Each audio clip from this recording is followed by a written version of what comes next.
નમસ્કાર મિત્રો, આજે હું વહાલી દીકરી વિશે બે બોલ બોલવા માંગુ છું. વહાલી દીકરી પરિવારનું સૌથી સુંદર આશીર્વાદ છે. દીકરી ઘરમાં પ્રેમ, લાગણી અને ખુશીઓ લાવે છે.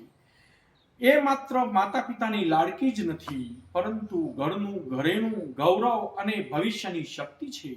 દીકરીને પુત્ર સમોડી ગણી તેને યોગ્ય અભ્યાસ અપાવવો જોઈએ. દીકરી થકી ઘરમાં ખુશહાલી અને શાંતિ પ્રદર્શિત થાય છે. હાલમાં અમુક મા બાપ દીકરીનો જન્મ થાય છે તેથી તેમને નારાજગી પ્રદાન થાય છે, પરંતુ તેવું ન રાખવું જોઈએ. હાલમાં દીકરીને પુત્ર સમોડી જ ગણવી જોઈએ. તેવી દીકરીને સ્નેહ, શિક્ષણ અને સમાન તક આપવાની ખૂબ જરૂર છે. આપણે સૌ દીકરીને પુત્ર સમોડી ગણી તેને પ્રોત્સાહન આપીએ તો જરૂરથી ચોક્કસથી દીકરી તમારું નામ રોશન કરશે, તેમાં કોઈ બેમત નથી. જય જય ગરવી ગુજરાત. વંદે માતરમ. ભારત માતા કી જય.